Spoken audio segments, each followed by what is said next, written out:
ንቅሳት በክርስትና እንዴት ይታያል? ንቅሳትን የሚከለክል የመጽሐፍ ቅዱስ ጥቅስ ካለ ቢብራራልኝ የሚል ጥያቄ መጥቷል። ጸጋና ሰላም ይብዛላችሁ ወገኖቻችን። ይህንን መልእክት የምትሰሙ ሼር፣ ኮፒ ሊንክ እያደረጋችሁ ለሁሉም ሰው አድርሱ፣ ሁሉም ሰው እንዲማርበት ማለት ነው። አሁን ባለንበት ዘመን ሴቶችም ወንዶችም የተለያየ የሰውነት ክፍላቸው ላይ የተለያዩ ነገሮችን ይነቀሳሉ። ግማሹ ሃይማኖታዊ ነገር ይነቀሳል፣ መስቀል ይነቀሳል። ጌታችን ኢየሱስ ክርስቶስ ቀራንዮ ላይ እንደተሰቀለ ሆኖ ይነቀሳል።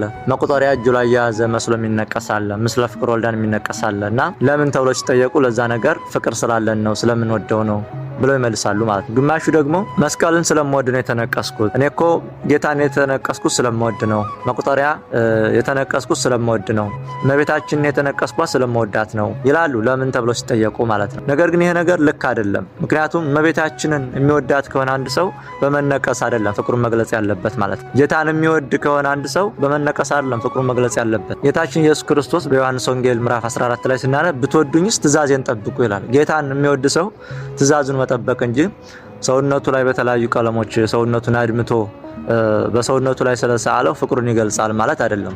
እንደውም የበለጠ ወንጀሉን ነው የሚብሰው ማለት ነው። እና በሃይማኖት የተገባ አይደለም ማለት ነው። ንቅሳትን የሚከለክል መጽሐፍ ቅዱሳዊ ጥቅስ አለ ወይ ወደሚለው ስንመጣ በኦሪት ዘሌዋውያን ምዕራፍ 19 ቁጥር 28 ላይ እንዲህ ተብሎ ተጽፏል ማለት ነው። ስለሞተውም ስጋችሁን አትንጩ፣ ገላችሁንም አትነቀሱት፣ እኔ እግዚአብሔር ነኝ ይላል እግዚአብሔር ማለት ነው። ስለዚህ በግልጽ ቃል በቃል እግዚአብሔር እዚህ ላይ ንቅሳት እንደማይፈቀድ ተናግሯል ማለት ነው። ሌላኛው ደግሞ በሃይማኖት አበው ምዕራፍ 21 ቁጥር 19 ላይ ሰውነትን መነቀስ ኃጢአት ነው የሚል ቃል አለ ማለት ነው። ስለዚህ ባጭሩ ሰውነትን መነቀስ የተገባ ነገር አይደለም ማለት ነው። በህትማማች ቤተክርስቲያን በሚባሉት በምስራቅ ኦርቶዶክሶች፣ በራሺያ፣ በአርመን እንዲሁም ደግሞ በግብጽ ኮፕቲክ ቤተክርስቲያን የተለያዩ አባቶች የተነቀሱ ልናይ እንችላለን። እንዲሁም በአገራችን የተነቀሱ ሰዎች ልናይ እንችላለን። እና በ3ኛውና በ4ኛው መቶ ክፍለ ዘመን በዘመነ ሰማዕታት ማለት ነው ብዙ ስቃይ ብዙ ችግር ያደርሱባቸው ነበርና በአደባባይ አውጥተው ሲሰይፏቸውና ሲገድሏቸው ያን መስቀል እያሳዩ ምስክር ሆነው ይሞቱ ነበር ማለት ነው።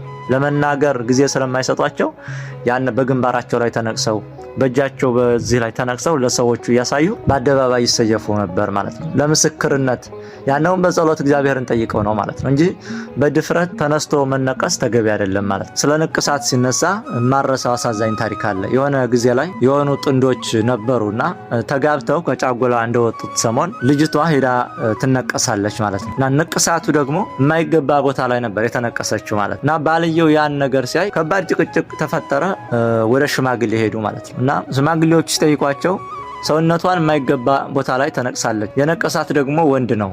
ስለዚህ የማይገባ ቦታ ላይ ሰውነቷን ገልጫ የተነቀሰችው ከሰውየው ጋር የሆነ ነገር ቢኖራት ነው እንጂ ብሎ ወደማይሆን ነገር ቆልምሞ ከሚስቱ ጋር ተጣላ ማለት ነው። እሷም ተንኮል አስባ ላይሆን ይችላል እንግዲህ ያንን እግዚአብሔር ይወቀው። ባጭሩ ግን ለሽማግሌዎቹ ከሷ ጋር መኖር አልፈልግም ማለት ዛሬ ገና ከጃጉላ እንደወጣን ለወንድ ሰውነቷን ገልጣ ተነቀሰች እና ይህን ነገር መቀበል አልችልም ማለት። ሽማግሌዎቹ ደግሞ ምን ይበሉ ቢሸመግሉትም ሊሰማቸው አልቻለም። በዛ የተነሳ ተለያዩ ማለት። ከሆነ ጊዜ በኋላ ልጅቷ ሌላ ባል አግብታ ወለደች። ስትወልድ አንድ ጡቷ ወተታ አመጣለ ማለት። ምክንያቱም የተነቀሰችው ጡቷን ነበር እና ያን የተነቀሰችው ጡቷ ወተታ አላመጣላታ ለልጇ ማለት ነው። ወደ ሕክምና ምናምን ዳራጅ ስትነሳና ምርመራ ሲደረግበት ምናልባት ዶክተሮቹ ስትነቀሽ ጉዴት ደርሶበታል፣ የማይሆን ሰውነትሽን ነክተውታል ተባለች ማለት እና እንደዚህ አይነት ታሪክም አለ ነው። ለጤናም ራሱ ለሰውነትም ጥሩ አይደለም ማለት። በመስቀል ጌጥ አጌጣለሁ ማለት በመስቀሉ የዋለውን ክርስቶስን መልበስ እንጂ መጽሐፍ ቅዱስ ክርስቶስን ልበሱት ይላል እንጂ መስቀልን ተነቀሱ ክርስቶስን ተነቀሱ አይልም። መስቀል ወዳለሁና